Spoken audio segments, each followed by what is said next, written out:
कभी कभी हंसी की उम्मीद इतनी बड़ी होती है कि हम ये भूल जाते हैं कि हंसी भी एक फॉर्मेट में काम करती है। और जब एक टीवी शो जो सालों से छोटी स्क्रीन पर लोगों को एंटरटेन करता आ रहा हो अचानक थिएटर की बड़ी स्क्रीन पर आ जाता है तो सवाल सिर्फ ये नहीं होता कि मूवी फनी है या नहीं। सवाल ये होता है क्या ये हंसी सिनेमा के लायक है।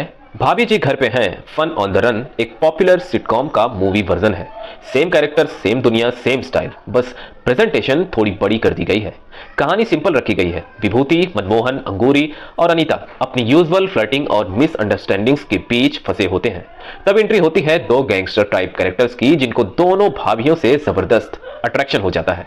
यहीं से भाग दौड़ शुरू होती है, डिस्गाइस आते हैं, कंफ्यूजन बढ़ता है और movie literally fun on the run mode में चली जाती है। इस मूवी का मेन प्लॉट कॉमेडी है। यहाँ कोई डीप स्टोरी नहीं है, कोई इमोशनल लेयर नहीं है। कॉमेडी निकलती है सिचुएशन से, गलतफहमियों से और कैरेक्टर्स के ओवर द टॉप बिहेवियर से। अगर आपने टीवी शो देखा है तो आपको सब कुछ पहले से फेमिलियर लगेगा। विभूति का ओवर कॉन्फिडेंस, तिवारी का लाउड एटीट्यूड, अंगूरी की इनोसेंस और अनीता का स्मार्ट रिएक्शन, ये सब वही है जो आप ऑलरेडी जानते हो। और यही चीज इस मूवी की सबसे बड़ी प्लस पॉइंट भी है और सबसे बड़ी प्रॉब्लम भी।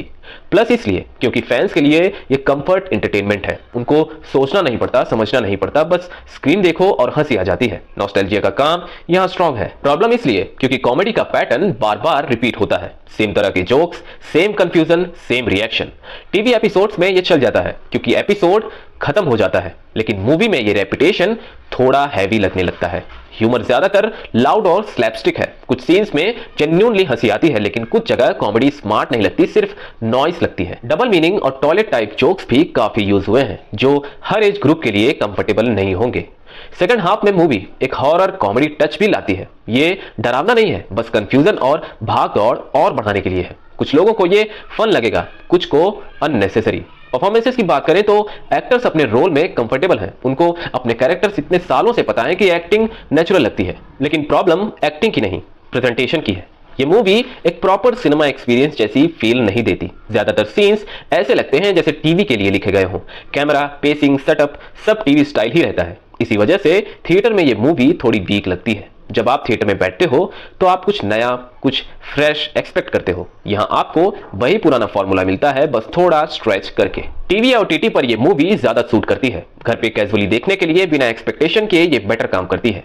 थिएटर में ये फील आता है कि ये बड़ी स्क्रीन के लिए बनी ही नहीं थी। ऑडियंस रिएक्शन भी इसी वजह से मिक्स्ड है। शो के फैंस को मूवी पसंद आ रही है, उनको फैमिली कैरेक्टर्स और पुराने वाली फीलिंग मिल रही है। लेकिन जो लोग सिर्फ एक स्ट्रॉन्ग कॉमेडी मूवी देखने गए थे उनके लिए एक्सपीरियंस एवरेज रह जाता है। तो फाइनल सवाल, क्या ये मूवी देखने लायक है?